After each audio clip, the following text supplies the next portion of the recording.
Вот сильные морозы, с первого раза не завелась. Потом аккумулятор подзарядил, вот сейчас только завел. Завести сегодня свою машину для Ильдара Валиуллина большая удача. Вот уже неделю его авто, как и у тысяч других татарстанцев, отказывается это делать практически каждое утро. Причина – аномальные морозы. Аккумулятор, говорит мужчина, уже через 5 часов на холоде выходит из строя. Да, вообще не холодные, там больше 30 градусов. Постоянно приходится смотреть за аккумулятором, там подзаряжать. Лучше ночью заводить, а не 2 раза. Вот так на днях отогревали единственную водонапорную башню в деревне Мокша Атнинского района. Для этого использовали горелки, иначе сельчане остались бы без воды. Таких морозов, как вот сейчас, такого аномально холодного начала месяца не было с 1997 года. Лишь тогда температура была подобной. И связано это с тем, что к нам поступают воздушные массы с севера, с акватории арктических морей. Как объясняют метеорологи, уже 8 дней температура в республике в среднем на 10 градусов ниже климатической нормы. Погода считается аномально холодной. Именно в эти дни резко выросло и количество пожаров. В первую неделю Нового года 71 случай. Спасатели вытащили из огня 4 человека. Еще 4 пострадали, 1 погиб. Как показывает статистика, за время праздничных дней, как правило, количество пожаров увеличивается.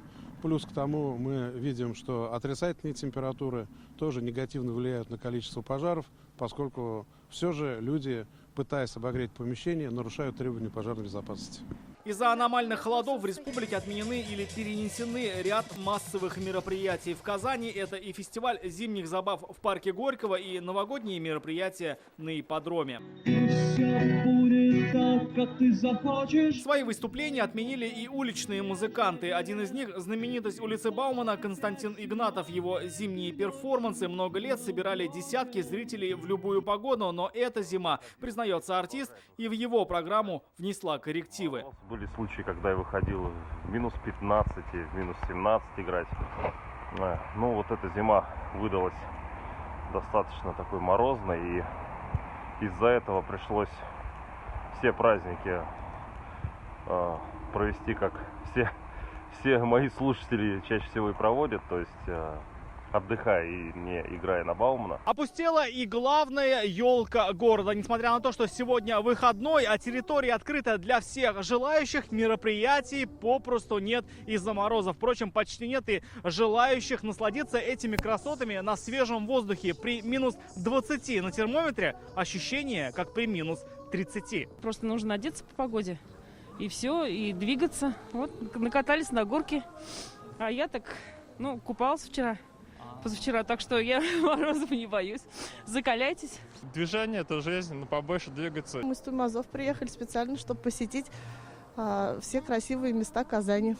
Поэтому нам холод не страшен. Мороз на этой неделе ослабнет. По прогнозам метеорологов, это произойдет к четвергу. Температура поднимется до минус 15 градусов. Придут метель и снежные заносы. Однако ждать полноценного возврата к климатической норме 10-12 градусам мороза можно не раньше Старого Нового года. В ближайшие дни, по прогнозам Гидрометцентра, погода будет оставаться аномально холодной. Днем до минус 22, ночью до минус 33. Рамиль Шайдуев, Алмаз Единов, ТНВ, Казань.